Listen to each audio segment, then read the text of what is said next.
অতীত নিয়ে ঘাটাঘাটি করতে চাই না, নির্বাচন পর্যবেক্ষকদের বললেন সিইসি। বিস্তারিত সংবাদ।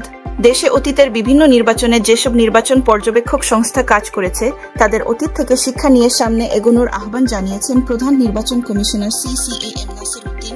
তিনি বলেন, দেখলাম যে এখানে অনেক পুরনো সংস্থা আছে যারা অতীতে ইলেকশন অবজারভারের দায়িত্ব পালন করেছে। তো আমি অতীত নিয়ে ঘাটাঘাটি করতে চাই না, আমি অলওয়েজ সামনের দিকে তাকাতে চাই। অতীতে অনেক ভুলভ্রান্তি হয়েছে, নানা কারণে এটা হতে পারে। এখান থেকে শিক্ষা নিয়ে আমরা সামনে এগোতে চাই। আজ মঙ্গলবার সকাল 10:30টায় রাজধানীর আগারগাঁও নির্বাচন কমিশন ভবনে এক সংলাপে এসব কথা বলেন সিইসি। নির্বাচন কমিশন সচিবালয়ের সম্মেলন কক্ষে ত্রয়োদশ জাতীয় সংসদ নির্বাচন উপলক্ষে পর্যবেক্ষক সংস্থার প্রতিনিধিদের সঙ্গে নির্বাচন কমিশন এই সংলাপের আয়োজন করে।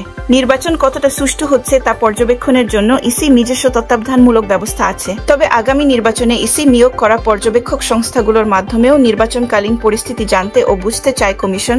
সিইসি বলেন, আপনাদের চোখ যদি দুষ্ট হয়, প্রপার না হয়, আমাদের ইলেকশনের দেখাটাও সঠিক হবে না। পর্যবেক্ষক সংস্থাগুলো মাঠ পর্যায়ে যেসব জনবল নিয়োগ করবে, নির্বাচনের আগে সেই জনবলকে নির্বাচন বিষয়ক প্রশিক্ষণ দেওয়ার বিষয়ে জোর দেন সিইসি। সিইসি মনে করেন, পর্যবেক্ষক সংস্থার লোকেরা যদি রাজনৈতিক দলের সঙ্গে যুক্ত হয়ে পড়েন তাহলে খারাপ দৃষ্টান্ত স্থাপন হবে। সিইসি বলেন, যাদের নিয়োগ করবেন প্লিজ চেক করবেন যে তারা কোনো রাজনীতির সঙ্গে জড়িত আছেন কি না।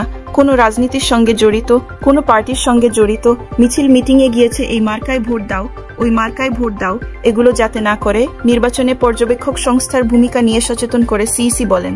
তাদের কাজ হবে শুধু পর্যবেক্ষণ করা, দলের হয়ে কাজ করা নয়। যদি কোনো পর্যবেক্ষক সংস্থায় রাজনীতির সঙ্গে জড়িত হয়ে পড়ে সেটা ওই সংস্থার রেপুটেশনকে কমিয়ে দেবে। পর্যবেক্ষক সংস্থাগুলোকে ইসির ক্যামেরা অভিহিত করে সিইসি বলেন, আমার সিসি ক্যামেরা হচ্ছে আমার অবজারভার, আমার সিসি ক্যামেরা হচ্ছে আমার সাংবাদিক ভাই বোনেরা। এরা যদি সত্যিকার ভাবে চোখ রাখে তাহলে কিন্তু দেখবেন যে কেউ অনিয়ম করতে সাহস পাবে না।